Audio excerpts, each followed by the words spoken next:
Então, dando continuidade à nossa análise de um produto educacional, vou propor aqui uma análise prática. Você vai ver todas as dificuldades que ocorrem na prática. Vou pegar um trabalho como exemplo, o trabalho da Alessandra Cavic Atanásio. Eu já mostrei esse trabalho para vocês, já vou mostrar de volta. Mas antes um aviso, cuidado que esse é só um exercício prático, para ajudar a gente a avaliar os nossos próprios produtos. Não é um juízo de valor absoluto sobre o trabalho dos outros.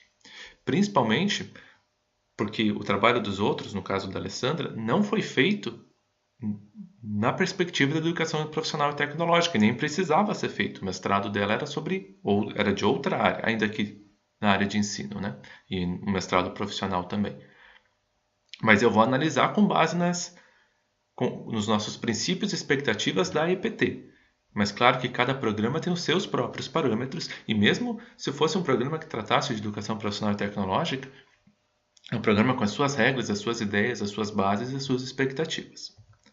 Bom, o trabalho da Alessandra se chama As Tecnologias de Informação e Comunicação, TIC, no ensino de ciências, uma conversa de professor para professor. E aí a pesquisa de mestrado tinha os 3 objetivos que eu coloquei. Mas reparem que a dissertação no programa que eu estou apresentando, que é o PPG F7 da UTF-PR, não exige que o produto, que a dissertação seja um relato do produto. Então a dissertação pode ser uma pesquisa independente que gera um produto para, por exemplo, disseminar essa pesquisa, que é o caso da Alessandra. Então temos como objetivo no trabalho dela identificar as concepções de ensino e aprendizagem dos professores de ciências e biologia explicitados em planos de aula produzidos por eles. Relacionar as concepções de ensino e aprendizagem dos professores de ciências e biologia ao planejamento para o uso das TICs. E o terceiro, levantar possíveis dificuldades e potencialidades atrelados ao uso das TIC no ambiente escolar, segundo indícios observados nos planos de aula dos participantes da pesquisa. E a partir disso, ela fez um produto, um manual, um guia, com princípios e exemplos de planos de aula usando TICs. Vou mostrar esse guia para vocês. Então tá aqui, eu já mostrei na primeira semana, né? A ideia da Alessandra é relatar um pouco da teoria sobre TIC e apresentar exemplos, sugestões. Então já começa com uma carta ao professor, um pouco sobre TICs na prática. Aí vem o texto que ela chamou de especialista, um texto de uma pessoa bastante reconhecida na área, que é o José Manuel Moran. E vem algumas partes teóricas. Está falando de onde que surge esse produto, né, que veio do mestrado profissional em Informação Científica, Educacional e Tecnológica, o FECET, da Universidade Tecnológica Federal do Paraná, o TFPR.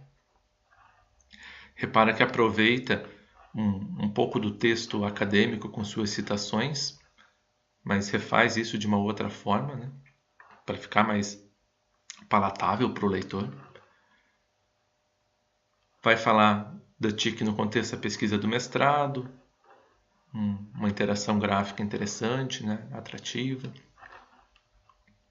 Vai tratar das abordagens do processo de ensino-aprendizagem, abordagem tradicional, comportamentalista, humanista, cognitivista, cada qual com o seu quadro representativo.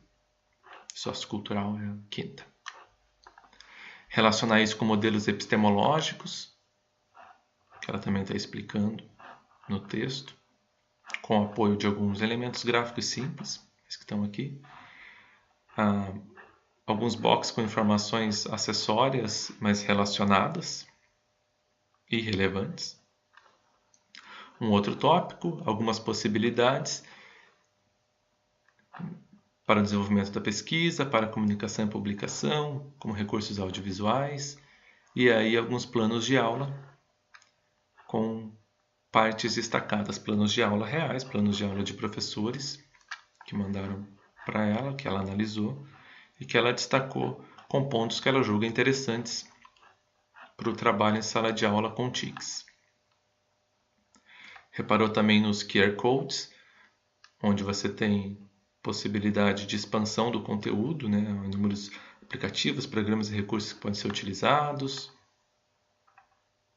O último era sobre a dissertação dela, uma palestra.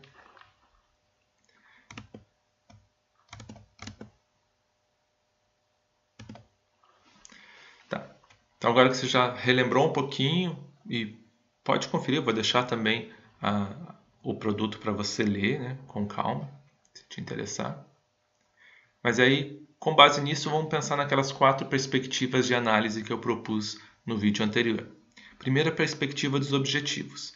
E aqui, claro, que se fosse a sério, a gente não poderia se basear nos objetivos da EPT para avaliar o trabalho dela. Mas como exercício prático é o que eu vou fazer. E aí, nesse caso, eu diria que ela atinge apenas um daquela lista de ao menos 8 objetivos que a gente pode colocar como fundantes, como base da educação profissional e tecnológica. Eu diria que o produto apenas constrói e conta com a adesão de gestores, educadores e comunidade. Ainda assim, está limitado aos educadores, né? O produto foi feito a partir dos planos de aula em conjunto com os desenvolvedores desses planos de aula, desses educadores. E aí, para pensar no teu produto, temos ao menos 8 que eu comentei, e é claro que nem todos precisam ser contemplados. Mas, no caso da Alessandra, se o produto dela fosse da área de educação profissional e tecnológica, para mim, contemplar um só desses objetivos seria pouco. Aí você vai me perguntar, quanto seria suficiente? E eu vou te responder, pois é. Avaliar nunca é fácil. Avaliar vai envolver um monte de escolhas e de decisões passíveis de crítica, mas não tem resposta simples. Bom, ou tem, até tem um monte de resposta simples. Quanto é suficiente? 6 em 10. Aí passa. O problema é que essas respostas simples são cheias de fragilidades. Que daí ou você não se questiona, ou você aceita porque é cômodo também. Mas repara que isso já estou trazendo faz algumas semanas. Todas as escolhas que você fizer vão ter pontos positivos e negativos. Vão ter fraquezas e forças, né? Então, você precisa viver nesse mundo. Saber que escolher implica deixar de lado algumas coisas e dar mais atenção para outras. E que não tem a resposta fácil. Enfim, quanto seria suficiente? Não sei, eu diria depende da natureza do produto. Por exemplo, resgatar a escola como espaço de memória. Acredito que poucos produtos trabalhariam com esse objetivo. Então ele já não conta entre os 8? Pois é. Se o teu produto está longe de chegar nesse objetivo, eu acho que ele não conta mesmo. Eu acho que um produto não precisa dar conta de todos os objetivos ao mesmo tempo. Mas ele precisa dar conta de alguns, né? E um só me parece muito pouco. Vamos para outra perspectiva, da efetividade. Vamos olhar para os resultados. E aí, nossa, eu tenho milhares de resultados. Qual que eu vou escolher para medir? Ou quais, não precisa nem ser só um. Por exemplo, eu vou pegar a disseminação. O quanto a publicações relacionadas com o produto da Alessandra, como que foi a disseminação deles? Bom, primeiro, a disponibilidade gratuita do produto em repositório institucional. Ponto a favor. Tem uma quantidade de downloads boa no repositório da UTF-PR, 182 downloads em 6 meses. Ela fez 2 publicações relacionadas com o produto, uma numa revista B1, outra numa revista A1. E aí, isso é bom ou não é, né?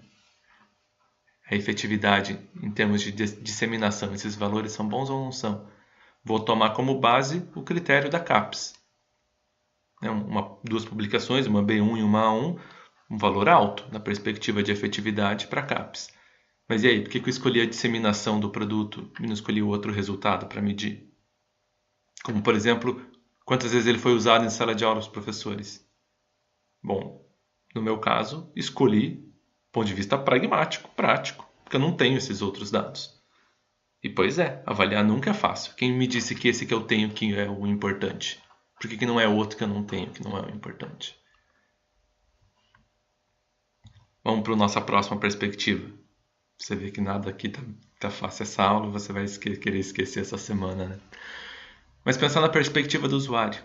Não houve avaliação de satisfação do usuário. Ao longo da produção do produto, não teve um momento de professores olharem, lerem e falarem tá legal, não tá legal, gostei de usar, não gostei. Não houve. Então, não posso avaliar essa perspectiva do usuário. E nem posterior. Eu não vou fazer aqui um questionário de satisfação e pedir para os professores lerem o manual e investigar essa satisfação. Então, vamos para a quarta perspectiva do design. Vamos pensar no ponto de vista do ensino. É um texto com lógica sequencial, né? Os passos dele estão coerentes também. É um texto que está bem escrito, que está bem exemplificado, que é adequado para o público de professores e que foi construído, ao menos parte dele, em conjunto com os professores. Então, do ponto de vista de design do ensino, design instrucional, design pedagógico, se pode chamar assim, me parece bastante ok. Já vou voltar no produto para vocês darem mais uma olhadinha. Do ponto de vista do design, propriamente de design gráfico, assim, pensar naqueles princípios que eu coloquei para vocês também, acho que tem um bom uso da repetição positiva no trabalho. No sentido de, você tem o texto, você tem o quadro, reforçando o que estava o texto falando. Você tem o esquema gráfico e o texto. Você também tem o uso de texto, imagem e recursos gráficos bom. Nos planos de aula eu diria que está excelente. Qual que é o momento de usar cada elemento. E como que esse elemento facilita a entrada e a leitura. Na questão de foco, eu acho que o texto podia estar ainda mais focado. No sentido de quantidade e natureza do texto. O texto foi adaptado da dissertação acadêmica. Acho que não precisava ter sido assim, podia ter sido um novo texto. E aí a quantidade dele também me parece um pouquinho excessiva no início, porque o foco do produto é disseminar aqueles planos de aula. E claro que você precisa explicar um pouco das suas opções antes, mas acho que tem uma quantidade de texto que podia ser diminuída. Um outro problema é o título dos quadros, que vai causar um esforço cognitivo maior do que o necessário. Mas ainda assim eu diria que no quesito foco o produto está ok. Deixa eu exemplificar um pouquinho do que eu estou falando, para ficar mais claro para você.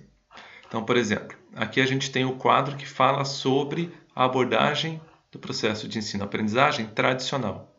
Podia ter um título aqui. Ó.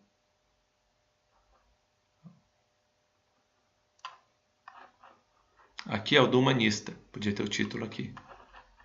Aqui era do comportamentalista. Tá vendo que eu estou tendo que voltar a página para ver do que se trata esse quadro. Você vai falar, mas tem ali embaixo ó, uma legenda? Tem. Mas você reparou que não é o primeiro lugar que você vai olhar. Você vai começar a procurar informação sobre o que é o quadro aqui. E está num formato, num tipo de fonte que não te traz destaque. Passou batido como se fosse texto normal. Você nem olhou. Você foi procurar aqui onde é que está a informação que ela não está. Então, você podia pensar nisso, ó, em reduzir esse esforço do leitor, esse esforço cognitivo de entender o que está acontecendo. A acessibilidade e usabilidade também podia ser melhorada. Vamos lá, eu quero saber sobre algo específico desse produto. Eu tenho que percorrer o produto inteiro. Podia simples, né? Podia ter o sumário aqui na frente, já me ajudava.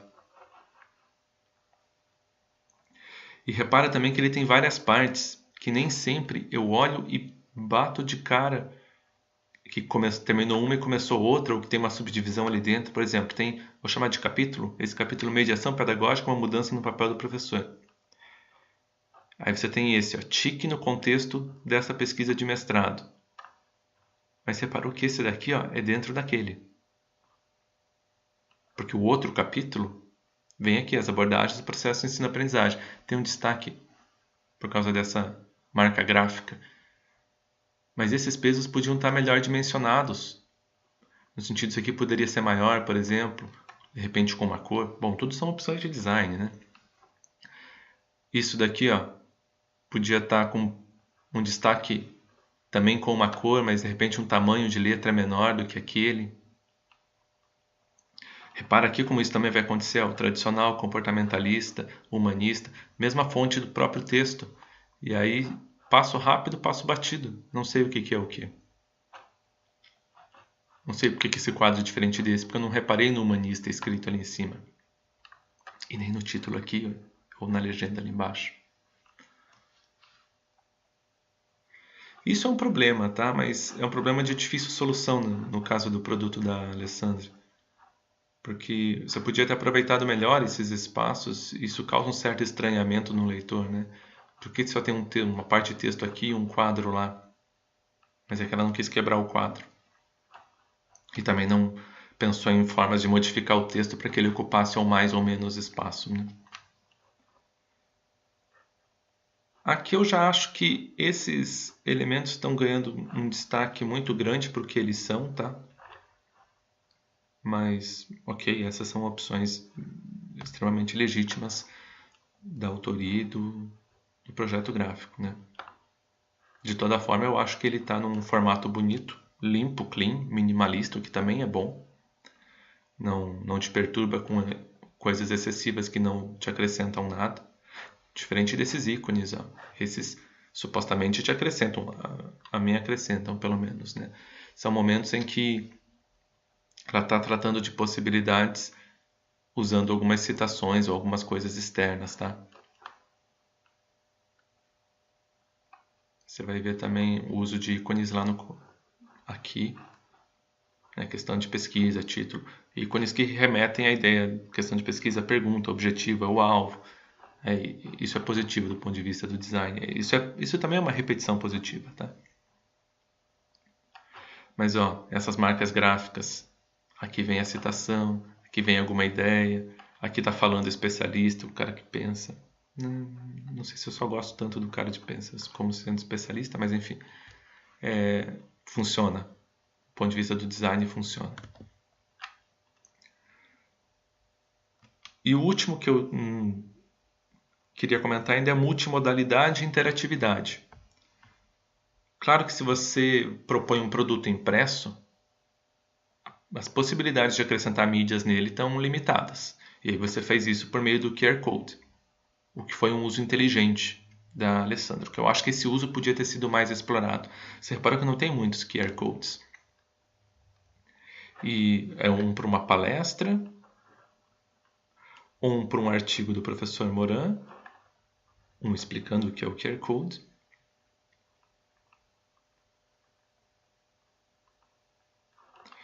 um com as sugestões de aplicativos, programas e recursos e um último para a própria dissertação. Claro que é fácil também falar agora, podia ter mais, mas na hora você precisa ter ideias para mais, né? Então, algumas ideias que eu daria, eu posso ter mais planos de aula. Não sei se você reparou, mas esse aqui era o plano 6, não era o 5. Ah, não, é a continuação do 5.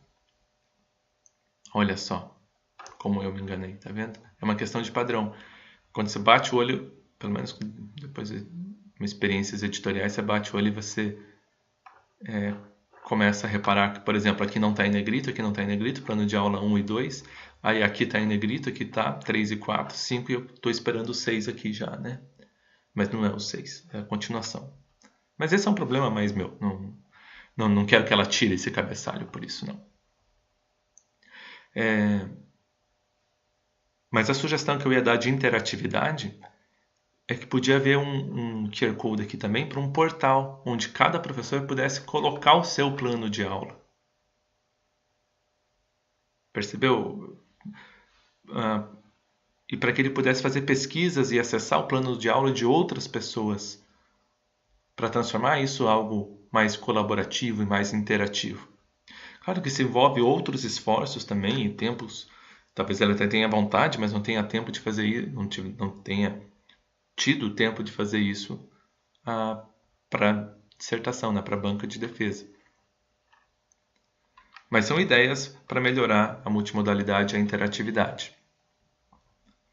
Bom, então acho que com isso você teve um pouco dos passos que você pode usar para avaliar um produto educacional.